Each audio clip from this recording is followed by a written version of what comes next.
I recently replaced my old 1050 Ti laptop with a new one that cost way too much. As you know from the title of the video, it has an RTX 5080 in it, and is a huge upgrade from my old laptop. As the guy who tests GPUs in VR, there was no question when I bought this thing that I was going to test how well it plays VR games.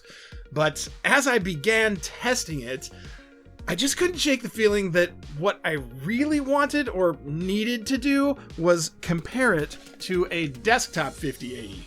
So here we are. I think most of you watching this know that laptop GPUs do not perform the same as their desktop counterparts. Even though NVIDIA uses the same names for the laptop and desktop variants of their GPUs, that's pretty much where the similarities end. The laptop variants typically have fewer cores, they don't clock as high, and they use less power. So I knew there was going to be a difference, but what I wanted to know was how much. The very first test I ran was the Unigine Super Position VR benchmark, where my laptop averaged 47.27 FPS, positioning it between the RTX 4070 Super and the Radeon RX 7900 GRE. The desktop version of the 5080, on the other hand, averaged 77.72 FPS, making it 64% faster than my 5080 laptop. Now, this is a synthetic benchmark. It's not necessarily indicative of real-world gaming performance, so the next thing I needed to do was fire up some games and see what we got. Now, I do feel like I should say this is kind of comparing apples and oranges, because my laptop and test PC are not using the same CPU or memory configuration. The laptop is using an Intel Core Ultra 9 275HX, and my test PC is running an AMD Ryzen 7 9800X3D. Both PCs are running 32GB of DDR5, however, the laptop is using 5600 megatransfers a second RAM, and my test PC is running 6600 megatransfers a second RAM. So, not everything is equal here, but this is the best I can do with what I've got.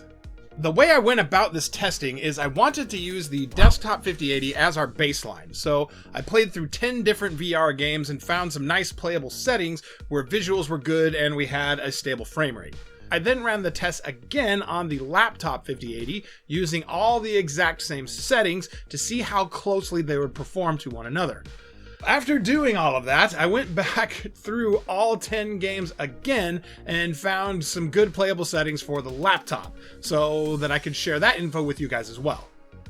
Okay, so the first game we're taking a look at is one of VR's best looking and best optimized games, Half-Life Alyx. For this test, I used Virtual Desktop's godlike graphics quality, which uses a render resolution of 3072 by 3264 per eye. Set the refresh rate to 120 Hz and Alyx's graphics quality to ultra fidelity. As you can see here, the desktop 5080 didn't even break a sweat running at these settings, and ended up averaging 119.8 FPS over the course of my 5-ish minute benchmark run.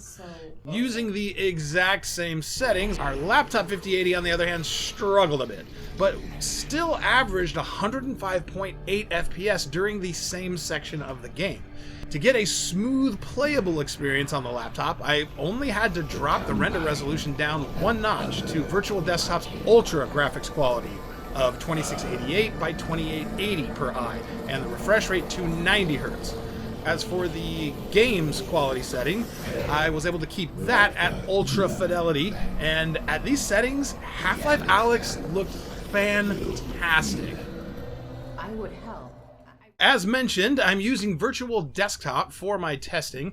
Both my test PC and my laptop are connected to a dedicated Wi-Fi 7 VR router located right here in my office via Cat 8 Ethernet cables, and the headset I'm using is the Quest 3.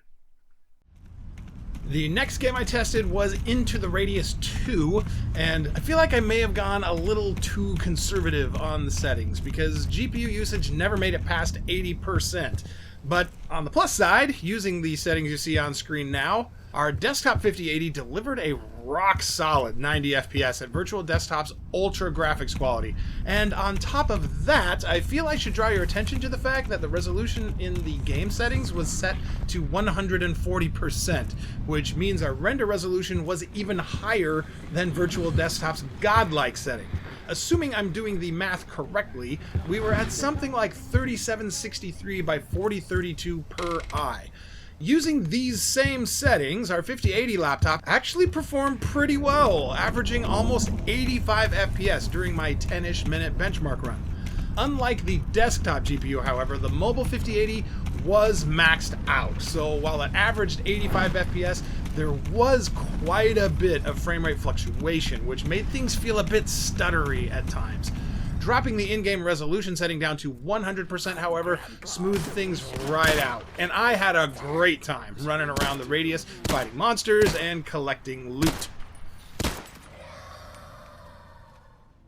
Comparing both GPUs side by side in No Man's Sky, you can see our desktop 5080 maintained a perfect 90 FPS, with some performance headroom still available, while the laptop was a good 20 to 30 FPS slower. To get a good playable experience in this one on the laptop, where the visuals still looked good, I had to lower the render resolution to 2496 by 2688 per eye, the refresh rate to 72 Hz, and turn down the game's quality settings from ultra to high. Le Mans Ultimate is one of two games where I didn't use the SteamVR runtime and FPS VR to monitor performance, because this game performs better when using VDXR than it does with SteamVR. For those who don't know, FPS VR only works when using the SteamVR runtime. So since we're using VDXR for this one, the overlay you're seeing now is Virtual Desktops. Since Virtual Desktop doesn't give us an average FPS counter like FPS VR does, in order to get accurate average frame rates for this one, I used Intel PresentMon to track that. When using Virtual Desktop's godlike render resolution and the ultra graphics quality preset in Le Mans, the desktop 5080 delivered an average of 89.17 FPS and the laptop 53.07, which is a whopping 68% difference. To get a playable 90 FPS on the laptop, I had to lower the render resolution down to 2112 by 2304 per eye, and the game's quality settings from ultra to high. The other game I used Virtual Desktop's performance overlay for and PresentMon to track our average FPS was Lone Echo 2, because this one only works using the Oculus runtime.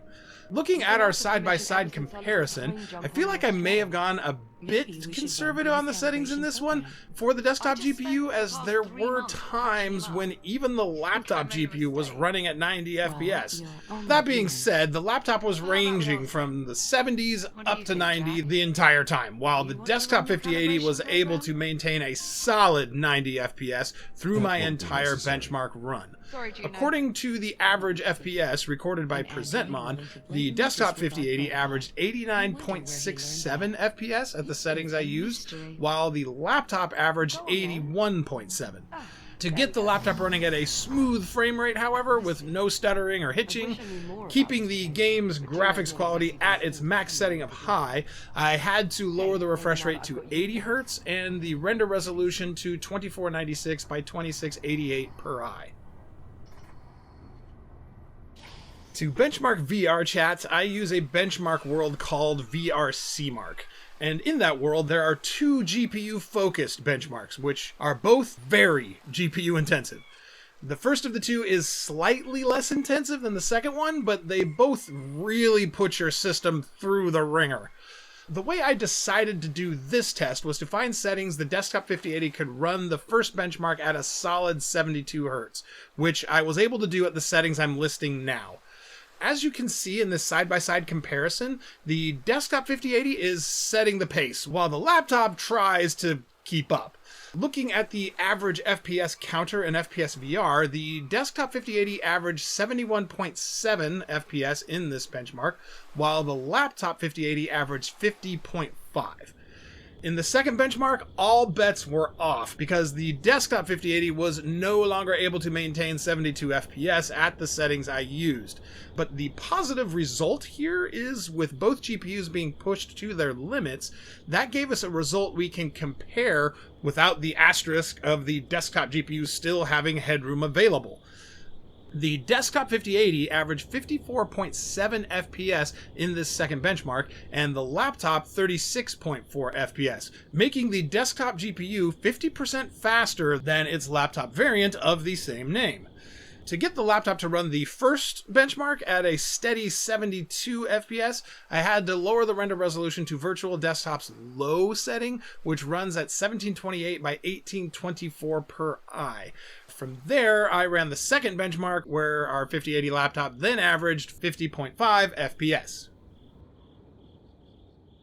Our desktop 5080 was able to run Assetto Corsa's built-in benchmark at 90 Hz at Virtual Desktop's godlike resolution, with all the game's quality settings maxed out. I first tried to run it at 120 Hz, but that was a little more than the 5080 could muster with the resolution and settings this high, which is why I ended up settling on 90 Hz. Using the same settings on the laptop, you can see it once again trying its best to keep up, but in the end was only able to average 70.1 FPS at these settings. Lowering the render resolution down to Virtual Desktop's high setting, however, gave us enough headroom to keep the refresh rate at 90. So once again, a very solid result for the laptop. Bootstrap Island ran great at 90 Hz at 2688 by 2880 per eye at the game's epic quality settings on our desktop GPU. Comparing it side by side using the same settings on our laptop, looking at our average frame rate, the desktop GPU was ahead by about 18 FPS. As the benchmark continued, however, and we reached this part of the tutorial where you use a burning branch to scare off death as he's coming for your buddy Archie, the frame rate drops a bit more, and by the end of my 10-ish minute benchmark run, the desktop 5080 ended up averaging 89.9 and our laptop 69.9. Bootstrap Island is a game that's all about the visuals, in my opinion. So rather than lower the game's graphics quality, I first lowered the refresh rate on the laptop to 72 Hz, and then lowered the render resolution one more notch to Virtual Desktop's high setting, and this gave us a solid 72 FPS throughout the tutorial. You be Captain Cook, and that tin's the Kalani Opal. You're nuts about your explorers.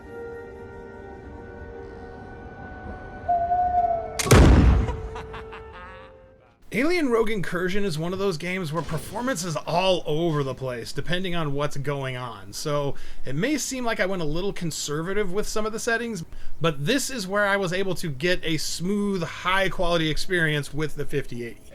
As we've seen in all our other games, the laptop 5080 once again lags behind its desktop sibling, but also like we've seen in all our other games, considering it operates at around 150 to 175 watts, and the desktop GPU operates at more than double that, its performance is pretty darn impressive. Similar to Bootstrap Island, I lowered the render resolution one notch and the refresh rate to 72 Hz, and once again, I forgot I was streaming this from a laptop. For Microsoft Flight Simulator 2020, I decided to do things a little differently than I did for all the rest of the games in this video. Because this is such a demanding game, rather than trying to find settings the 5080 could run at 72 Hz, I decided to set the render resolution to the lowest level I find to be acceptable and set the game's quality settings to the Ultra preset and just let it go to see what we got. In this training flight over Sedona, Arizona, the desktop 5080 averaged 56.8 FPS, and our laptop averaged 42.2 FPS, which is just shy of a 36% difference. In New York City, I saw a very similar percentage margin, with the desktop 5080 averaging 53.5 FPS and the laptop 38.8. While the GPU was maxed out on both our desktop and laptop, we were also very much CPU limited in this one. looking at the CPU frame times, the Core Ultra 9 was very often between 5 to 10 milliseconds slower than my 9800 X3D. And with our CPUs being the slower of our two components, they were ultimately what was driving our frame rate and not necessarily the GPUs.